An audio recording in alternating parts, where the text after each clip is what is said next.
Very good. Let's talk about set theory a little bit. You're going to have fun with set theory. So just the introduction to set theory. What we learned so far is the definition of a set. A set is a collection of some elements. Well, if you have finite numbers of a set, we can just list the numbers, list the values, roster form, like A, comma B, comma C, and so on. But sometimes it's impossible to list all elements.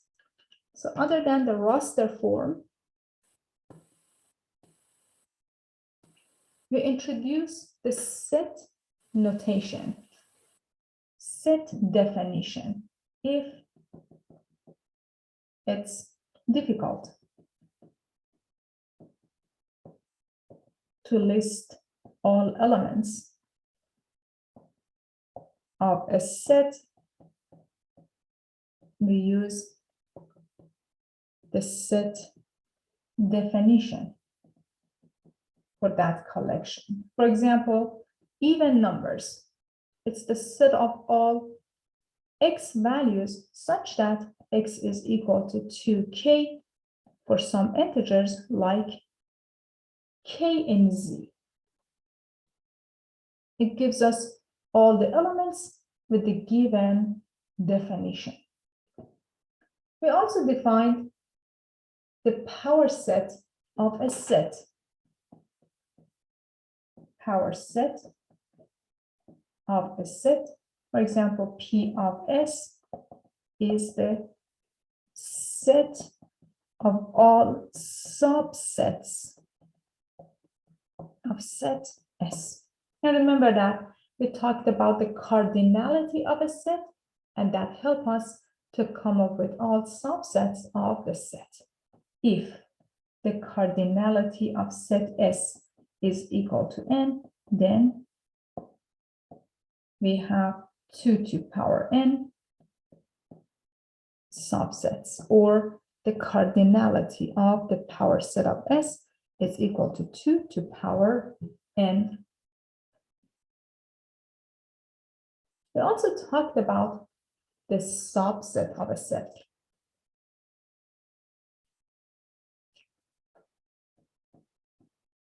A subset was any sub-collection of a set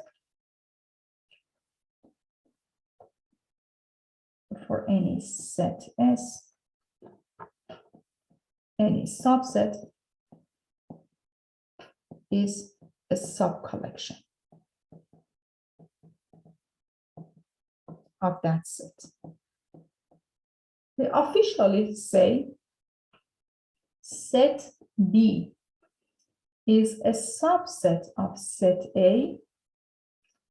Remember the notation that we use.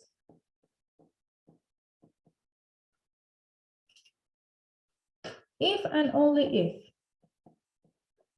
for any element in the smaller set, if X is an element in the smaller set, then we can conclude that that element lands in the larger set as well. So for any X in B,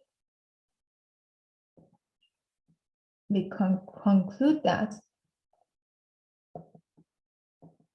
X is in A. So using the Venn diagram, if you have your set A, and this is your set B, if you take any element in the smaller set, that element, it also belongs to the larger set. So in that case, we say that, hey, B is a subset of set A. Equality between two sets.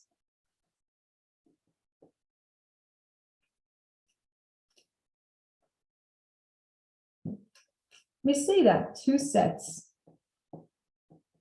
like A and B are equal. We say that, hey, A is the same as set B if and only if A is a subset of B, and at the same time, B is a subset of set A. If you have these two relation between A and B, A is a subset of B, B is a subset of A, then you can definitely say that, hey, two sets are equal to each other.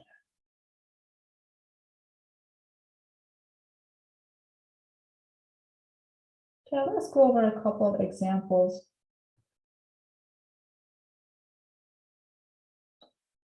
Then we're going to introduce the operations between sets.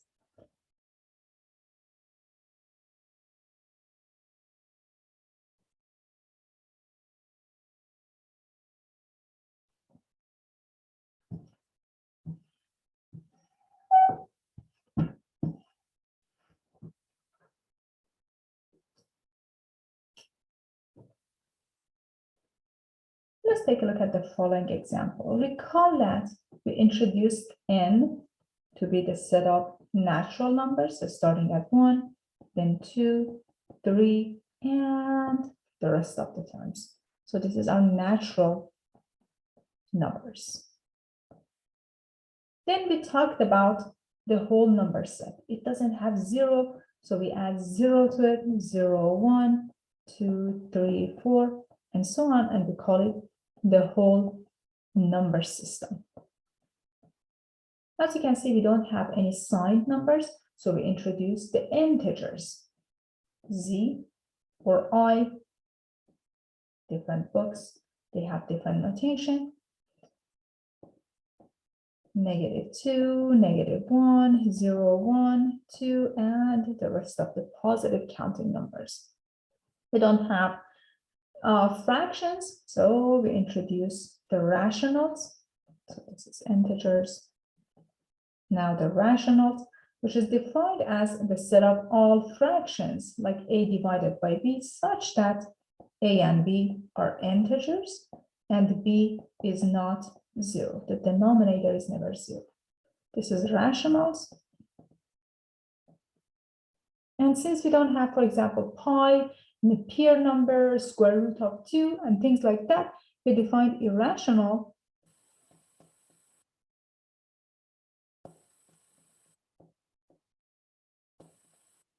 including square root of 2, negative square root of 5, I don't know, e, pi, and the rest of the numbers. And we take irrationals and rationals and we define real numbers.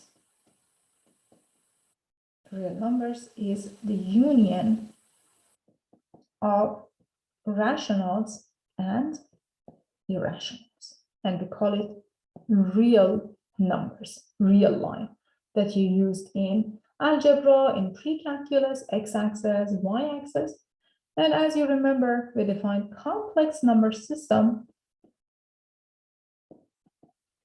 which is the set of all a plus ib, such that a and b are real values, and I squared is equal to -1.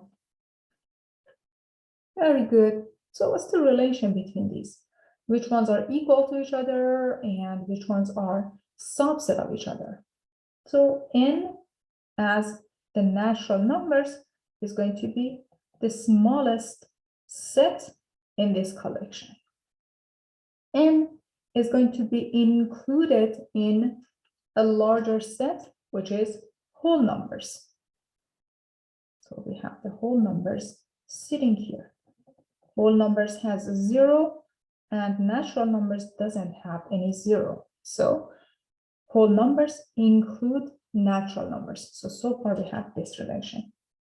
N is a subset of W, the whole numbers. Whole numbers is going to be included in the integers. That makes sense. Integers are larger than the whole numbers, z, and it also includes natural numbers as well. So this guy is included in z. Integers are included in rationals. Okay, So far, so good.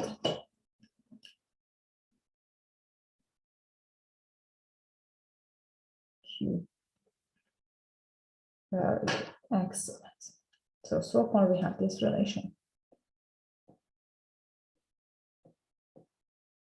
But note that we don't have any square root of 2.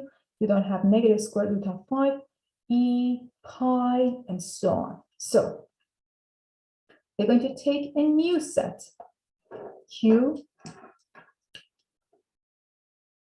C, just a new set. Now you're going to take the union of these two sets and define the reals. Okay, let's see if I have another color. Yes, pink is here. The union of these two sets is going to be called R. So the reals, Q is a subset of reals. And note that QC is also a subset of the reals.